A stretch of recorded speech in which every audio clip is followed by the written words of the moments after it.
พระสงฆ์สาวกของพระผู้มีพระภาคเจ้าพระองค์ใดปฏิบัติดีแล้วตามมยังภควรตังสัทธัมมังสัสสังฆังยิเมสการเร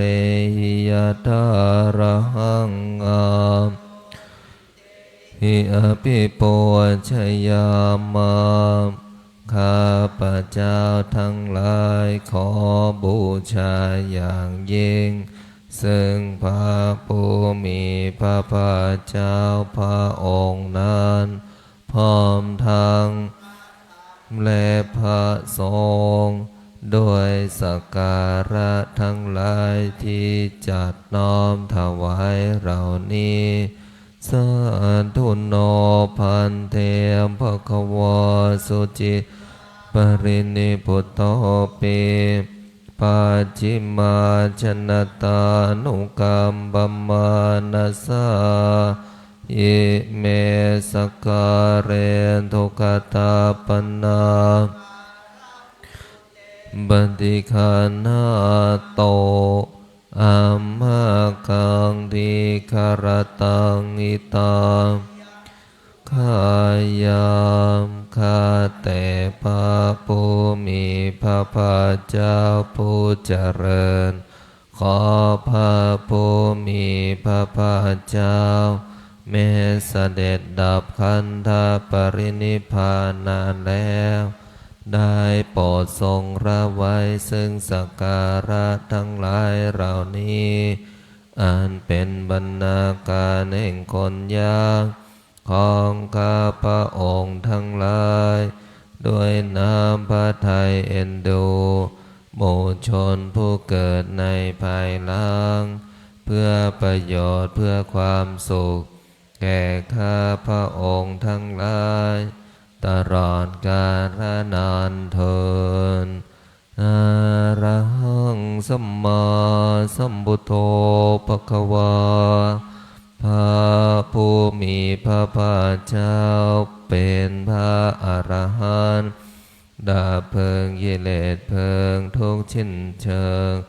ตรัสรู้ชอบได้โดยพระองค์เองพุทธังภวันตังอภิวาเทมิข้าพระเจ้าอภิวาทพระผู้มีพระภาคเจ้าผู้รู้ผู้ตื่นผู้เบิกบานกล่าวสวากขาโตภควตาธัมโมพระธรรมเป็นธรรมที่พระผู้มีพระภาคเจ้าตรัสไว้ดีแล้วธัมมานัมสสามิข้าพระเจ้านมัสการพระธรรมกล่าวสุปฏิปันโนภะคะวะโตสาวกสังโฆพระสงฆ์สาวกของพระผู้มีพระภาคเจ้าปฏิบัติดีแล้วสังฆนามามิข้าพระเจ้านอบน้อมพระสงฆ์กล่าวหันนมยังพุทธัสสะภะคะวะโตบุพพาคณมกะลังกะโลมาเสภะคะวะโตขอนอบน้อมแด่พระผู้มีพระภาคเจ้าพระองค์นั้นอะระหะโตซึ่งเป็นผู้ไกลจากกิเลสสัมมาสัมพุทธัสสะตรัสรู้ชอบได้โดยพระองค์เองนะโมตัสสะภะคะวะโตขอนอบน้อมแด่พระผู้มีพระภาคเจ้าพระองค์นั้นอะระหะโต ซึ่งเป็นผู้ไกลจากกิเลสสัมมาสัมพุทธัสสะตรัสรู้ชอบได้โดยพระองค์เองนะโมตัสสะภะคะวะโตขอนอบน้อมแด่พระผู้มีพระภาคเจ้าพระองค์นั้นอะระหะโตซึ่งเป็นผู้ไกลจากกิเลสสัมมาสัมพุทธัสสะ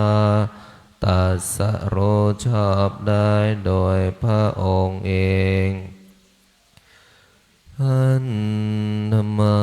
ยังพุทธาภิทุติงกโลมาเส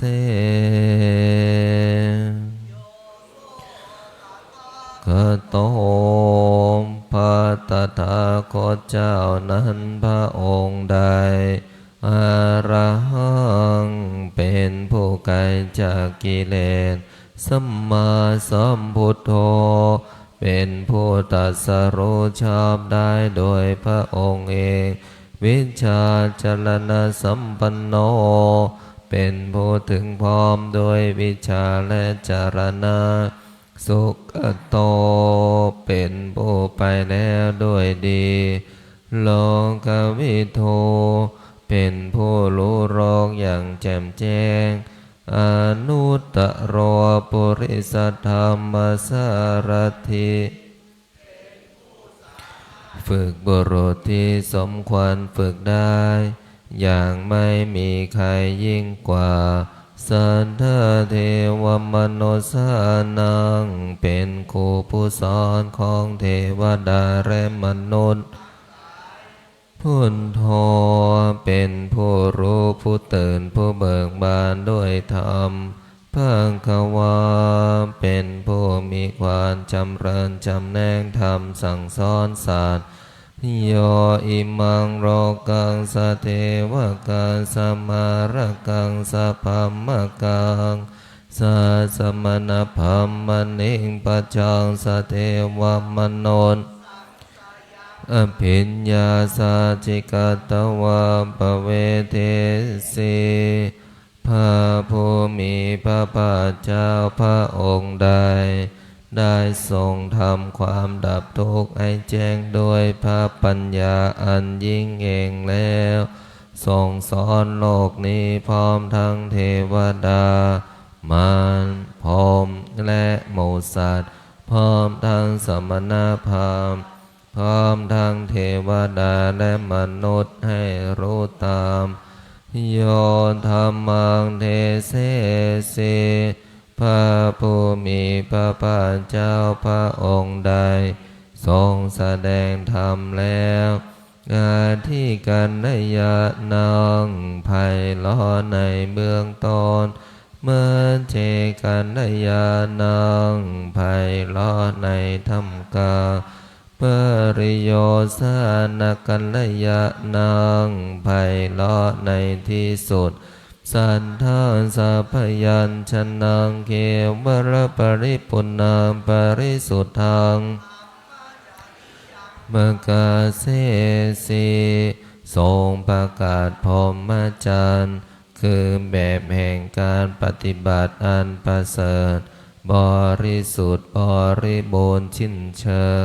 พร้อมทั้งอัฏฐะพร้อมทั้งพยัญชนะตามหังภคะวันตังชยามิข้าพเจ้าบูชาอย่างยิ่งเฉพาะพระผู้มีพระภาคเจ้า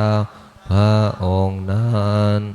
ตามหังภคะวันตาศิลสานามามิข้าพเจ้านอบน้อมพระผู้มีพระภาคเจ้าพระองค์นั้น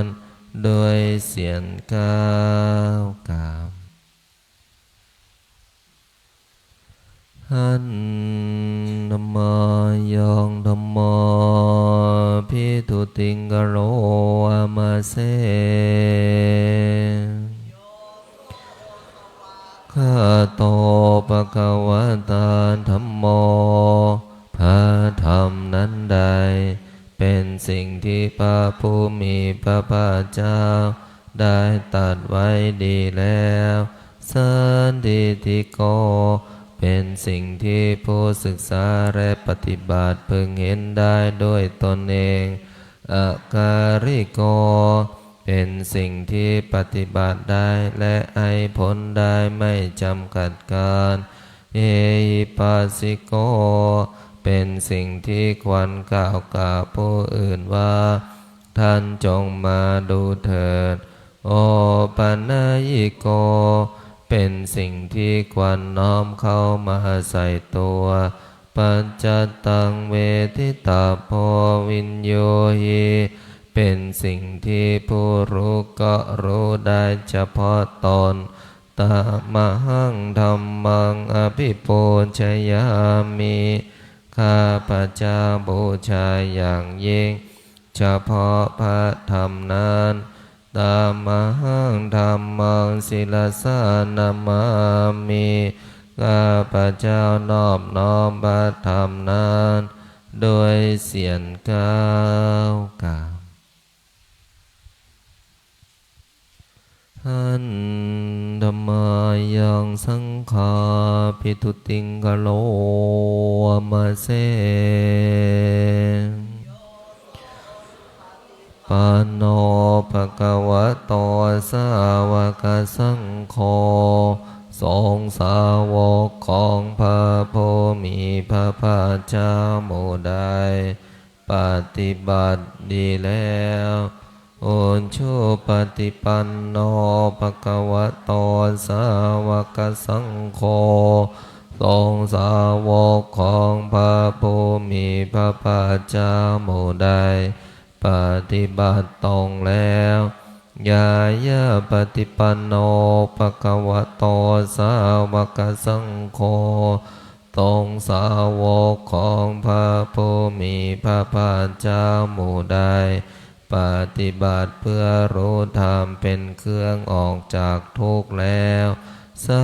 มีจิปฏิปันโนวกสังโฆสงฆ์สาวกของพระผู้มีพระภาคเจ้าหมู่ใด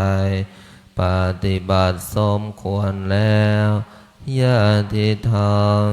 ได้แก่บุคคลเหล่านี้คือ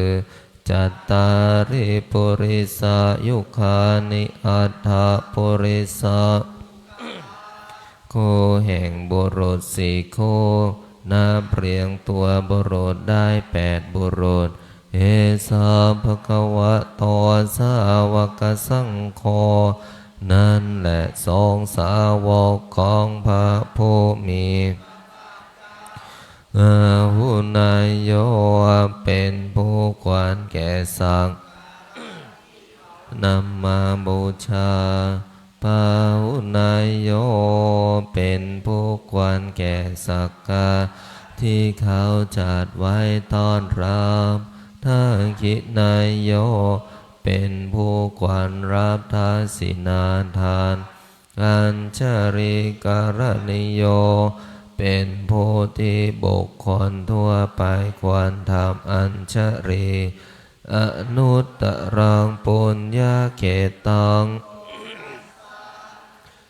เนื้อนาบุญของโลกไม่มีนาบุญอื่นยิ่งกว่าตามหังสังฆังข้าพระเจ้าบูชาอย่างยิ่งเฉพาะพระสงฆ์หมู่นั้นตามหังสังฆังข้าพระเจ้านอบน้อมพระสงฆ์หมู่นั้นโดยเสียงก้าวกล่าว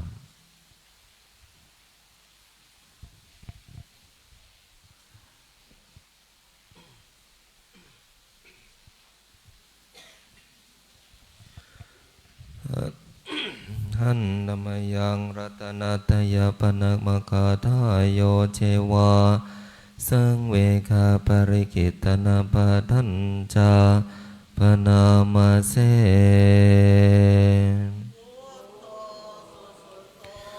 พระนามหันนาวปา ธเจ้าผู้บริสุทธิ์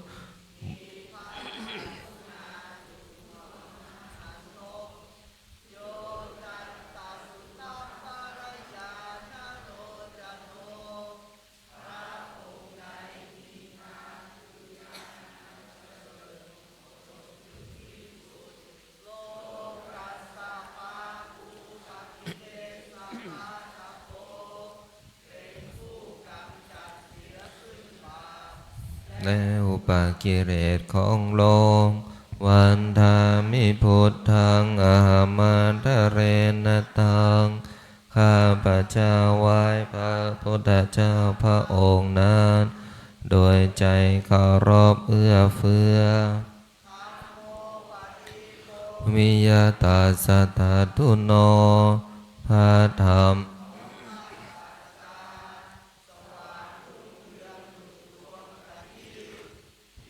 มัคคปากามตะเพนพินนโก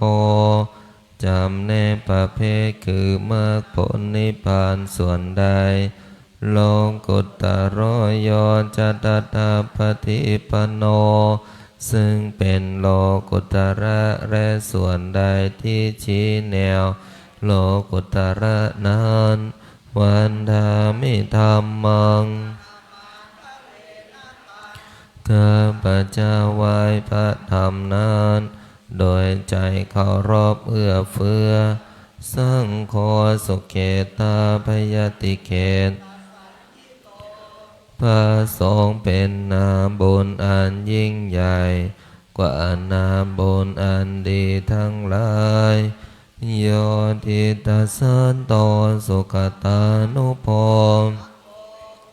เป็นผู้เห็นพระนิพพานตรัสรู้สามพระสุคตหมู่ใดโลลาปอิตโนอริโยสุเมธาโส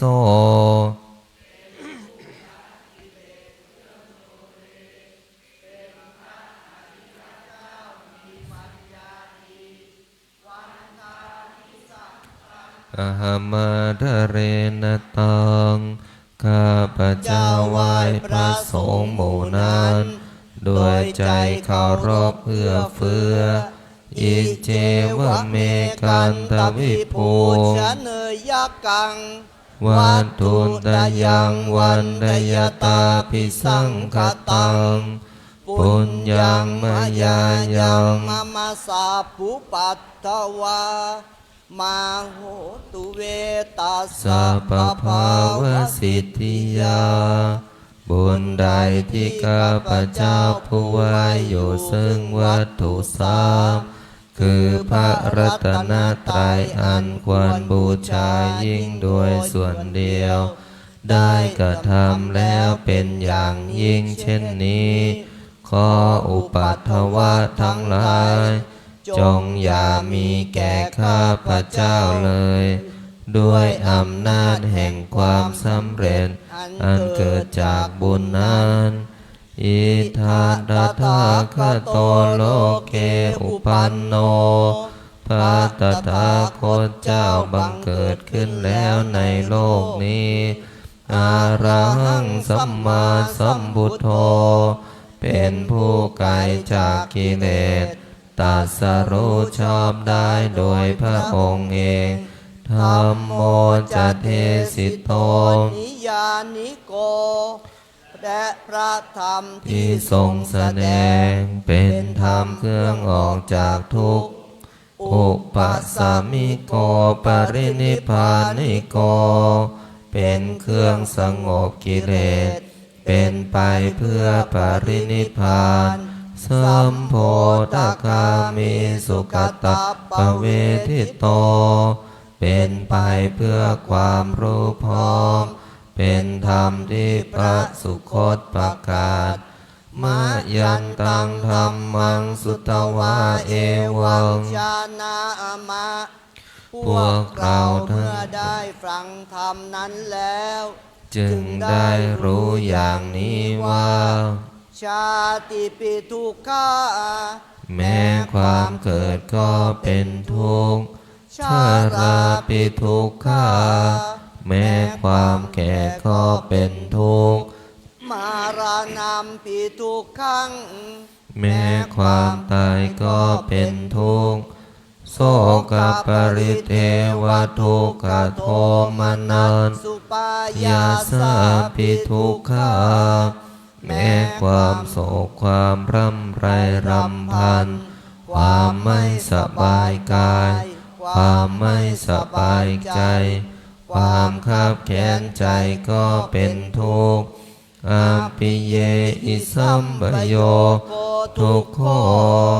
ความประสบกับสิ่งที่รักที่พอใจก็เป็นทุกข์ปิโยอิมิปโยโคทุกโขความพลาดพลาดจากสิ่งที่เป็นที่รักพอใจก็เป็นทุกข์ยัมปิชัง นาราปฏิตัมปิทุกขังมีความปรารถนาสิ่งใดไม่ได้สิ่งนั้นก็เป็นทุกข์สังขีเตนะปัญจุปาทานขันธาทุกขา ว่าโดยย่ออุปาทานขันธ์ทั้งห้าเป็นตัวทุกข์ไสยทิทางได้แก่สิ่งเหล่านี้คือรูปุปาทานขันโธขันธ์อันเป็นที่ตั้งแห่งความยึดมั่นคือรูปเวทนุปาทานขันโธ ขันธ์อันเป็นที่ตั้งแห่งความยึดมั่นคือเวทนาสัญญูปาทานขันโธขันธ์อันเป็นที่ตั้งแห่งความยึดมั่นคือสัญญาสังขาราปาทานขันโธขันธ์อันเป็นที่ตั้งแห่งความยึดมั่นคือสังขารวิญญาณุปาทานขันโธขันธ์อันเป็นที่ตั้งแห่งความยึดมั่นคือวิญญาณเยสังปริญญาญาเพื่อให้สาวกกำหนดรอบรู้อุปาทาน ขันธ์ทั้งนี้เอง เทระมโนโสภควาจึงพระผู้มีพระภาคเจ้านั้นเมื่อสั่งทรงพระชนอยู่เอวังพหุลังสาวเกหิวิเนติยอมทรงแนะนำสาวกทั้งหลายเช่นนี้เป็นส่วนมากเอวังภาคาจปนัสสะภะคะวะโตสาวกเก สุอนุสาสนีภาหุราภวัตติอันหนึ่งคำสั่งสอน ของพระผู้มีพระภาคเจ้านั้นย่อมเป็นไปเพื่อสาวกทั้งหลายส่วนมากมีส่วนคือการจำแนกอย่างนี้ว่ารูปังอนิจจังรูปไม่เที่ยงเวทนาอนิจจาเวทนาไม่เที่ยงสัญญาอนิจจาสัญญาไม่เที่ยงสังขาราอนิจจาสังขารไม่เที่ยงวิญญาณังอนิจจังวิญญาณไม่เที่ยงรูปังอนัตตารูปไม่ใช่ตัวตนเวทนาอนัตตาเวทนาไม่ใช่ตัวตนสัญญาอนัตตาสัญญาไม่ใช่ตัวตนสังขาราอนัตตาสังขารไม่ใช่ตัวตนวิญญาณังอนัตตาวิญญาณไม่ใช่ตัวตนสัพเพสังขาราอนิจจาสังขารทั้งหลายทั้งปวงไม่เที่ยงสัพเพธัมมาอนัตตาติธรรมทั้งหลายทั้งปวงไม่ใช่ตัวตนดังนี้เตมะยังโอทินนามอาชาพวกเราทั้งหลายเป็นผู้ถูกครอบงำแล้วชาติยาโดยความเกิดชรามรณะนาโดยความแก่และความตายโสเกหิปริเทเวทุเกหิโทมานัสเสหิอุปายาเสหิ โดยความโศกความร่ำไรรำพันความไม่สบายกาย ความไม่สบายใจ ความคับแค้นใจทั้งหลาย ทุกโขตินนา เป็นผู้ความทุกข์ ทุกขปเรตา เป็นผู้มีความทุกข์เบื้องหน้าแล้วอาเปวนามิมาสเกวราสันทุกขขันธัสสะอันตกิริยาปัญญาเยธาติธรรมฉะไหนตามธรรมที่สุดแห่งกองทุกข์ทั้งสิ้นนี้จะมีปรากฏชัดแก่เราได้จิระปรินิพุตัมปิตังภวันตังอุทิสะอรหันตังสัมมาสัมพุทธังเราทั้งหลายอุทิศเฉพาะพระผู้มีพระภาคเจ้าผู้ไกลจากกิเลสตรัสรู้ชอบได้โดยพระองค์เองแม้ปรินิพพานนานแล้วพระองค์นั้นสัทธาอาคารัสมาอนาคาริยังภาพจิตาเป็นผู้มีศรัทธาออกบวชจากเรือนไม่เกี่ยวข้องด้วยเรือนแล้วตัสมิงภะคะวติภมจริยัญจารามาประพฤติอยู่ซึ่งพรหมจรรย์ในพระผู้มีพระภาคเจ้าพระองค์นั้นภิกขุนังสิกขาสัจจิวัสสมาปันนาถึงพร้อมด้วยสิกขาและธรรมเป็นเครื่องเลี้ยงชีวิตของภิกษุทั้งหลายตางโน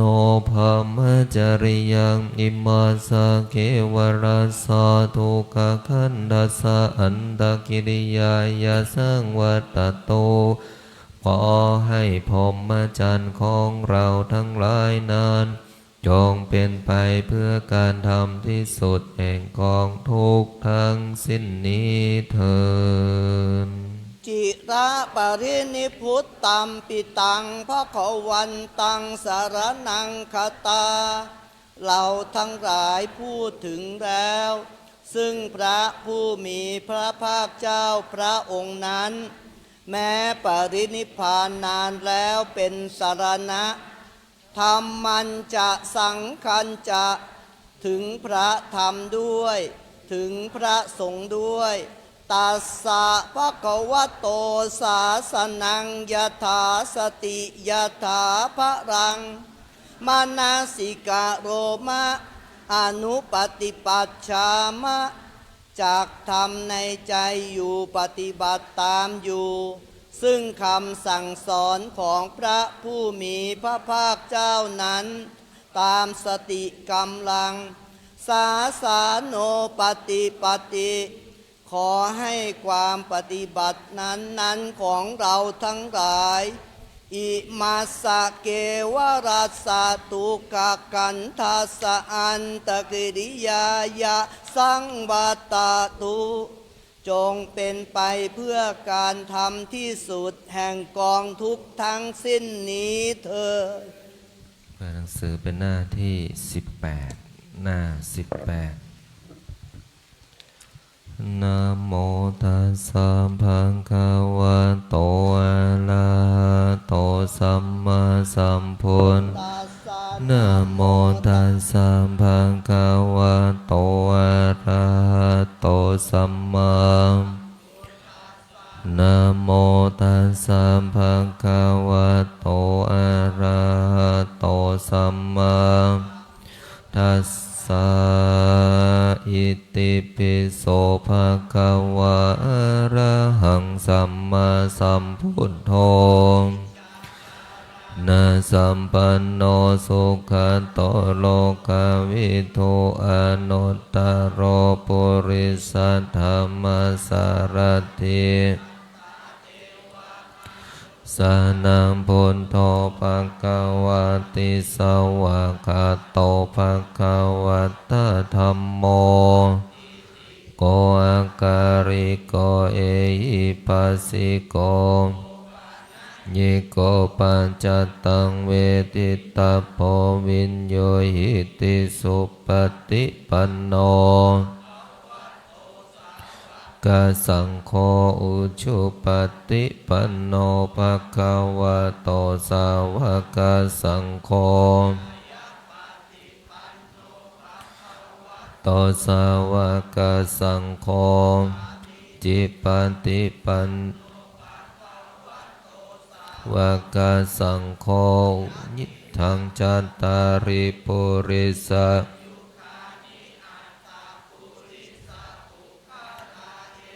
เพื่อกวาโตสาวกสังโฆปะหุนายโยจาริการณิโยปุญญาเกตังโลกัสสติอภาหุงสหสัมมพินิเมตตาสาวุธันตังเขมลังอุดินตาโคลัสสะเสนามารังดานาทิธรรมเวทินาจิตตามุนินโทตันเตสัสสะ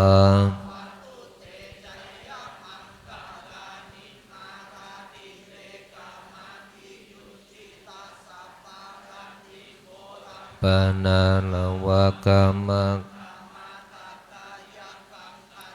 สุทันตวิทินาจิตตวามุนินโท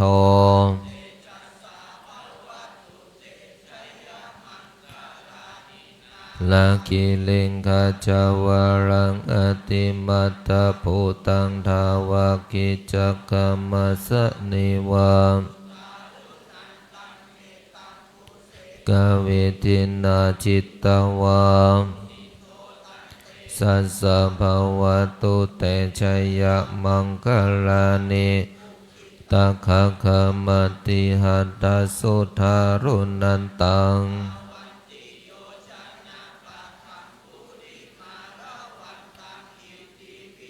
กตมโนจิตตวามุนินโทตันเตสัสสะภาวะตุเต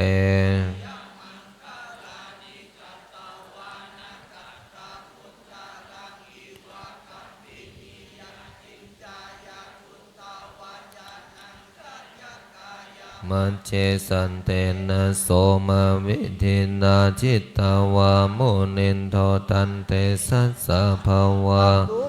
ชัยยมังคลานิสัจจังวิหารมติสัจจกวาทะเกตุงวาทาเมื่อนังอติอันทภูตังปัญญาปฏิปัจจลิโตตันเตสัสสะภาวะตุเตชัยยมังคลานินันโทปันนันทพุทธคังวิพุทธังมาพุทเตนะเทระพุจจเกนะธัมมาปยันโตอิโทปะเทสะ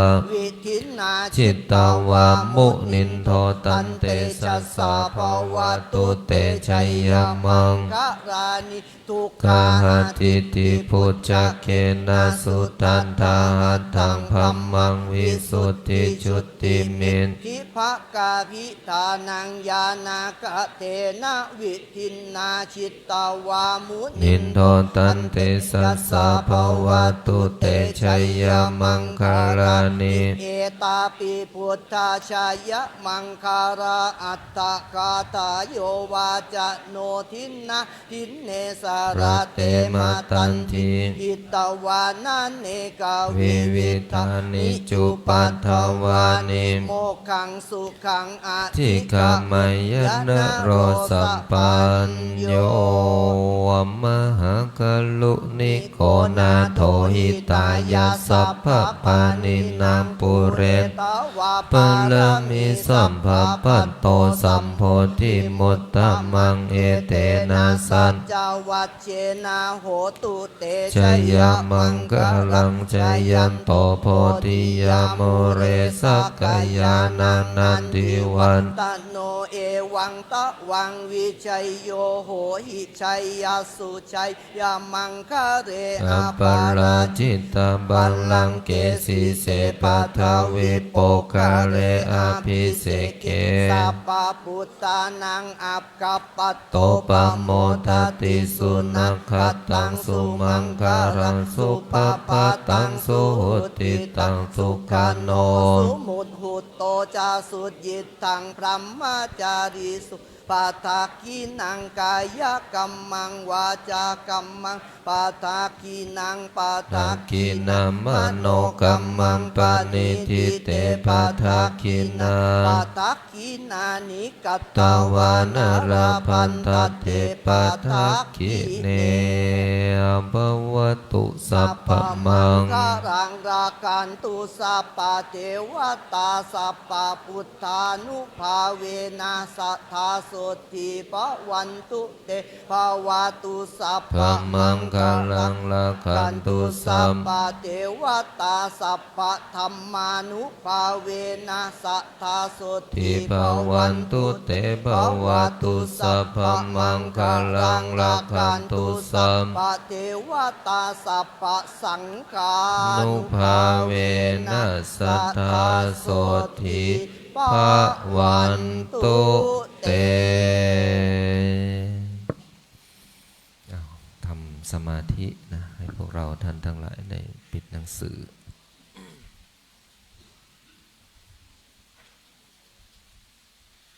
ปรับเปลี่ยนท่านั่งเท้าขวาทับเท้าซ้ายมือขวาทับมือซ้ายตัวตรงหน้าตรงหลังตรงคอตรงหลับตาลงปิดวาจาหายใจเข้าลึกๆหายใจออกยาวๆ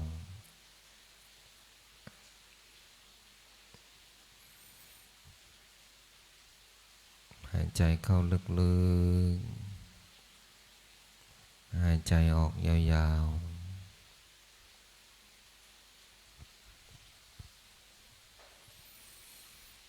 หายใจเข้าพุทหายใจออกโท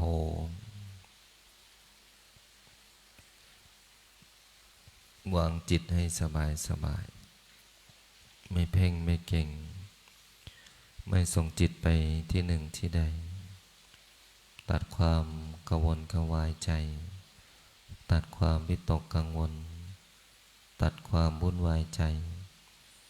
ตัดความท้อแท้ตัดความเบื่อหน่ายตัดความหดหู่ตัดความรู้สึกที่ไม่ดีสร้างจิตขึ้นมาด้วยกำลังใจสร้างจิตขึ้นมาด้วยกำลังบุญสร้างจิตให้เบิกบานสร้างจิตให้ผ่องใสสร้างจิตให้มีความสุขรุ่งอรุณของวันใหม่ปลุกเราให้ตื่นขึ้นจากความหลับไหลวันวานผ่านไปแล้วให้แล้วไปเมื่อเรายังหายใจจงทำปัจจุบันให้ดีก็คือในขณะนี้ชีวิตไม่แน่นอนการวันเวลาที่ผ่านไปแต่ละวันคืนกุศลความดีที่สะสมก็เกิดจากความดีที่พวกเราได้ทำบุญมีอยู่ทุกที่บุญมีอยู่ทุกวินาทีบุญมีทุกขณะเวลาขึ้นอยู่กับตัวของเราว่าจะพิจารณาเป็นไปในทิศทางใดหรือว่าจะพิจารณาเป็นหรือไม่ทานศีลภาวนามีให้เลือกทำมากมายผู้ที่มีปัญญาย่อมไม่อาจจนหนทางสร้างบุญดังนั้นวันนี้พวกเราท่านทั้งหลายได้มาสร้างบุญให้กับตัวเองอีกเช้าของวันหนึ่งของวันที่5เมษายนปีพุทธศักราช2569ชีวิตเราไม่คงที่แต่ความดีนั้นคงทนเมื่อเกิดมาเป็นมนุษย์หรือเป็นคนก็อย่ากังวลกลัวกับความตายใช้เวลาที่เรามีทำเต็มที่สร้างความดี ให้มากที่สุดเมื่อถึงวันชีพวายจะได้ตายอย่างคนมีดีมีดีในที่นี้ก็คือบุญเมื่อเรามีดีติดตัวก็ไม่ต้องกลัวความตายที่จะมาถึงคนที่ไม่มีดีหรือไม่ได้เคยทำบุญย่อมอยู่แบบหวาดกลัวดังนั้นเราท่านทั้งหลายทุกคนไม่ได้อยู่กับความหวาดกลัวกับความตายเพราะเราทุกคนมีดีในที่นี้ก็คือมีบุญใจเป็นเหตุแห่งความเกิดสุขใจเป็นเหตุแห่งความเป็นทุกข์ใจเรานั้นสำคัญทุกข์คือสุขก็อยู่ที่ใจชั่วหรือดีก็อยู่ที่ใจร้อนหรือเย็นก็อยู่ที่ใจหนักหรือเบาก็อยู่ที่ใจสิ่งทั้งหลายเริ่มต้นที่ใจของเราสิ่งทั้งหลายก็จบลงได้ที่ใจของเราเช่นกันดังนั้นเราทุกคนต่างมีใจที่มาปฏิบัติธรรมก็เพราะมีใจนี่แหละจึงได้เดินทางมาถึงหากไม่มีใจแล้วการที่จะมาตื่นแต่เช้านอนแต่ดึกสร้างแต่บุญทั้งวันก็คงไม่สามารถที่จะอยู่ได้ตลอดทั้งวันและอยู่ได้ทั้งกลางวันและกลางคืนและอยู่ได้พ้นคืนของวันนี้ดังนั้นใจนั้นเป็นสิ่งสำคัญหากว่าพวกเราท่านทั้งหลายไม่มีใจแล้วการจะทำอะไรทุกสิ่งทุกอย่างล้วนแล้วไม่มีความสุขเพราะไม่มีใจแต่ว่าการสวดมนต์การปฏิบัติธรรมการภาวนาทุกกิจกรรมที่พวกเราทำล้วนเกิดจากใจที่มีความสุขดังนั้นจึงได้กล่าวว่าใจเป็นเหตุให้เกิดสุขใจเป็นเหตุให้เป็นทุกข์ใจของพวกเรานั้นสำคัญยิ่งนักทุกข์หรือสุขก็อยู่ที่ใจชั่วหรือดีก็อยู่ที่ใจร้อนหรือเย็นก็อยู่ที่ใจหนักหรือเบาก็อยู่ที่ใจสิ่งทั้งหลายเริ่มต้นที่ใจของเราทุกคนสิ่งทั้งหลายก็จบลงได้ที่ใจของเราท่านทั้งหลายเมื่อเราท่านทั้งหลายทุกคนเข้าใจเช่นนี้ก็จงทำใจให้มีความสุขในแต่ละวันเราอาจเจอหลายเหตุการณ์ทั้งดีและไม่ดีที่ผ่านเข้ามาทักทายผู้ที่มีปัญญาจะไม่ยึดสิ่งใดไว้ดีก็รู้ไม่ดีก็รู้รู้เท่าทันไม่ได้ยึดเอามาเป็นอารมณ์แห่งความรู้สึกดังนั้นโยคีโยคินีผู้มาปฏิบัติธรรมที่นี่หรือหลายๆที่ที่ท่านปฏิบัติธรรมสถานที่ใดไม่ว่าจะเป็นบ้านหรือที่ทำงานในแต่ละวันเราท่านทั้งหลายเจอหลากหลายเหตุการณ์เจอหลายสิ่งหลายอย่างที่เข้ามากระทบกับจิตใจทั้งดีและไม่ดีเราท่านทั้งหลายผู้ฝึกจิตมาดีเราผู้ฝึกสมาธิมาดีเราท่านทั้งหลายเป็นผู้ที่มีปัญญาจะไม่ยึดสิ่งใดไว้ดีหรือไม่ดีดีก็รู้ไม่ดีก็รู้เขาเรียกว่ารู้เท่าทันรู้เท่านั้นไม่ยึดเป็นอารมณ์และไม่ให้สิ่งเหล่านั้นครอบความรู้สึกนั่นก็คือเราต้องควบคุมอารมณ์ตัวเองให้ได้เช้าวันนี้ของวันใหม่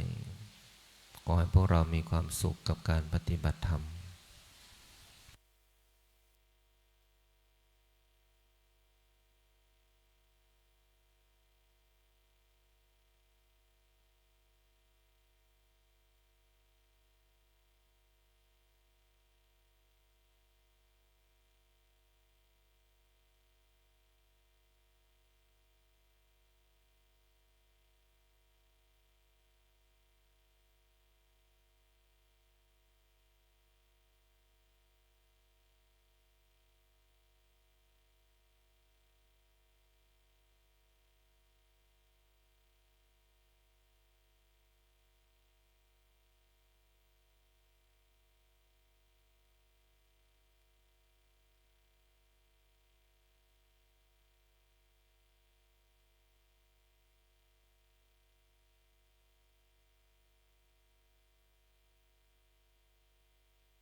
สมควรแก่เวลาให้พวกเราได้ถอนคลายออกจากสมาธิเปิดหนังสือเป็นหน้าที่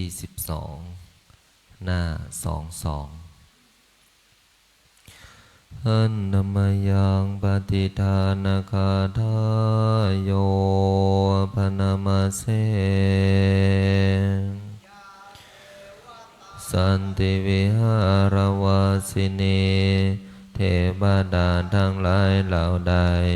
มีปกติอยู่ในวิหารโพธิกะเรตหิงตหิงสิงสถิตที่เรือนสถูปที่เรือนโพในที่นั้นๆตาธรรมทาเนนะปวันโตโพชิตาเทวดาทั้งหลายเหล่านั้น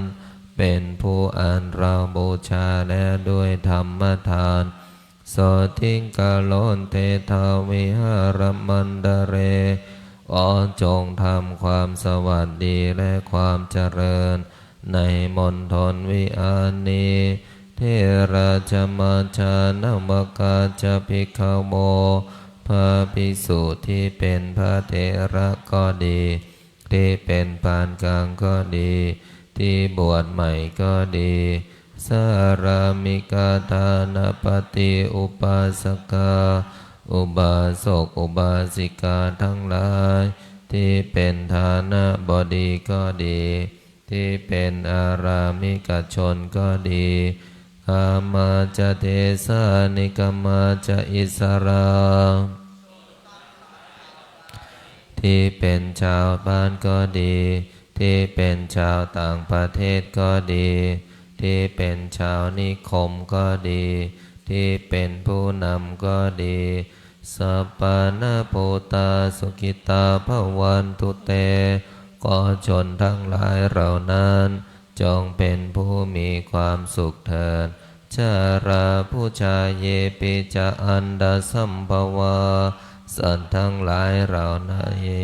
ที่เป็นชราผู้ชาก็ดีที่เป็นอันดาชาก็ดีอัทโวปปาติกาที่เป็นสังเสทชาก็ดีที่เป็นโอปปาติกะก็ดี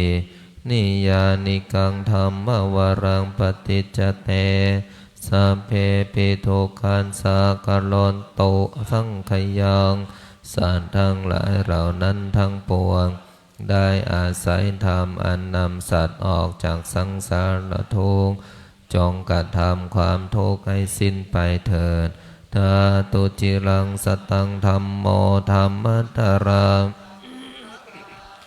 ขอธรรมของสัพบุรุษทั้งหลายและของบุคคลทั้งหลายผู้ทรงไว้ซึ่งธรรมจงดำรงอยู่นานสังโฆโหตุสมัคโควะอาทายาจาขอพระสงฆ์จงมีความสามัคคีพร้อมเพรียงในการบำเพ็ญประโยชน์และสิ่งอันเกื้อกูลอัมเหระคันโตสัทธัมโมสัพเพปิธัมมจาริโน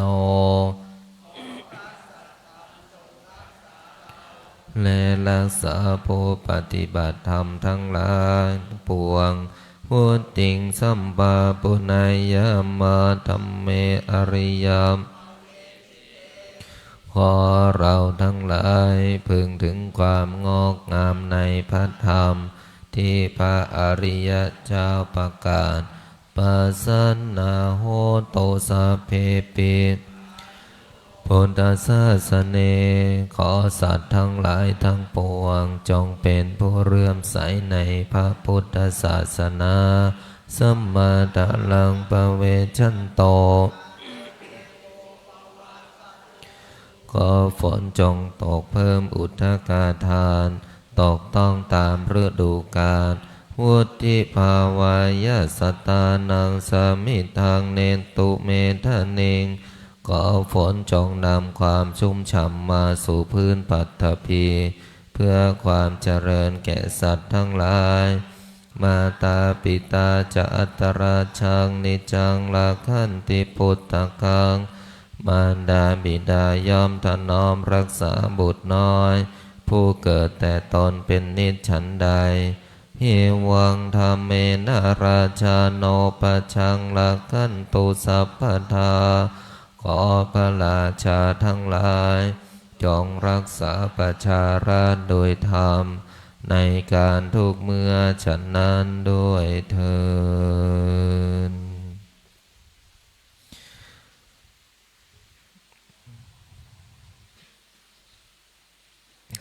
คุกเข่าขึ้นกราบลาพระรัตนตรัยได้พร้อมเพียงกันการทำวัดเช้าแล้วก็เสร็จสิ้นเพียงเท่านี้